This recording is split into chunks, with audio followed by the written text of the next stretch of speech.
आपण बघता का कंटिन्यू 3 दिवस पाऊस आहे, त्याच्यामुळे जिथे जिथे पाणी साचलेलं आहे तिथे महानगरपालिकेचे कर्मचाऱ्यांना घेऊन तसेच कार्यकर्त्यांना घेऊन आपण तिथे लोकांना मदतीचा हात पुढे केलेला आहे.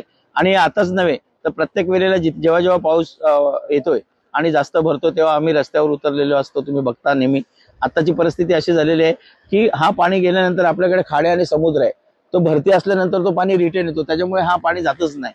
आता तुम्ही 1-2 तास जर पाणी कमी झाला का हा पाणी निघून जाईल. आपल्याला ट्रॅक्टर दिसत नाहीत, काय सांगा? हा तुम्ही बघितलं आता का जेव्हा छोटं पाणी पायाच्या एवढं पाणी होतं तेव्हा ट्रॅक्टर काढले लोकांनी, पण आम्ही रील बनवत नाही, आम्हाला ते शौक पण नाही. आम्ही 24 तास लोकांच्या मदतीसाठी असतो.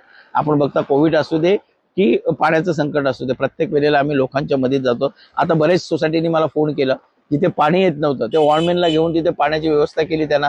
तसेच जिथे गटारात मध्ये पाणी साचलेलं आहे, जिथे चेंबर नव्हते तिथे पण कर्मचाऱ्यांना लावून तिथे चेंबर आणि तिथे जिथे जिथे काय शक्य झालं तिथे तुम्ही सत्ताधारी असताना आहात आणि त्याला तुम्ही जबाबदार असा विरोधकांचा आरोप आहे, त्यावर काय सांगा?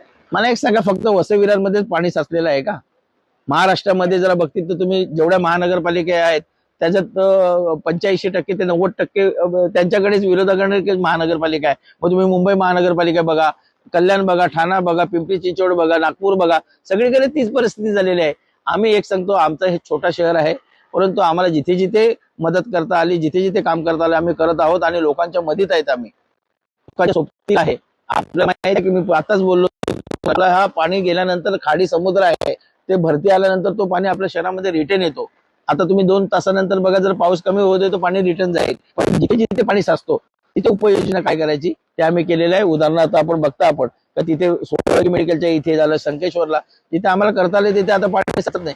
पण ह्या पण गोष्टी आम्ही महानगरपालिकेत आम्ही आयुक्तांना दाखवणार आहेत की इथे आपल्या चांगल्या पद्धतीने उपाययोजना करायच्या आहेत आणि आम्ही लोकांमध्ये कायम स्वरूपी आम्ही राहणार लोकांच्या मदतीने. आता सकाळी 7 वाजेपर्यंत मी सगळीकडे पूर्ण नाळासोपारा आचोळे रोड फिरत आहे कार्यकर्त्यांना घेऊन आणि महानगरपालिकेचे कर्मचारी सोबत आहे.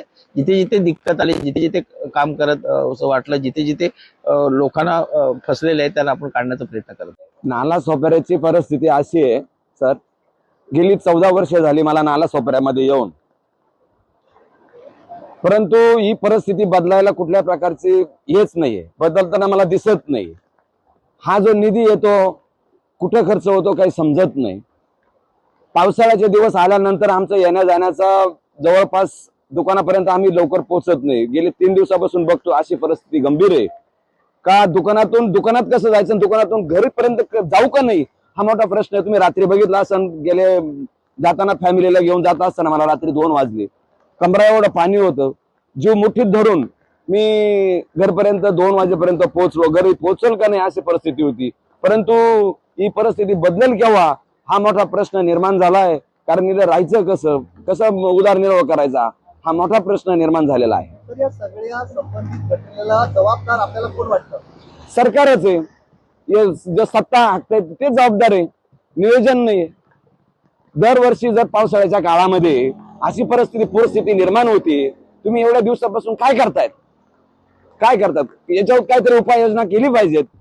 उपाययोजना केली तरच रहदारी व्यवस्थित होईल, लोक घरापर्यंत जातील, बिझनेस लक्ष देतील, जॉब पे जातील. बघा ना, सकाळपासून परिस्थिती गंभीर आहे. शासनाचं रेल्वे बंद आहे हे सुद्धा सांगितलं नाही. लोक स्टेशन पर्यंत जीव मुठीत धरून स्टेशन पर्यंत कमरा एवढा पाण्यात जॉब करणारे नागरिक रिटर्न येऊ राहिले. किती गंभीर परिस्थिती. तुम्ही नियोजन सांगताय का रेल्वे बंद आहे का रहदारी बंद आहे, तुम्ही घराच्या बाहेर निघू नका, अशी कुठल्या प्रकारची सबब शासन आपल्यापर्यंत पुरवित नाही.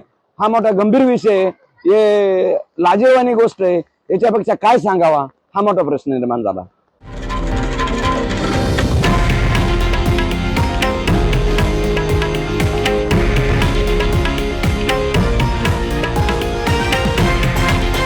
हे आहे देशातील नंबर 1 न्यूज नेटवर्क आणि आपण पाहत आहात TV9 मराठी, एकमेव.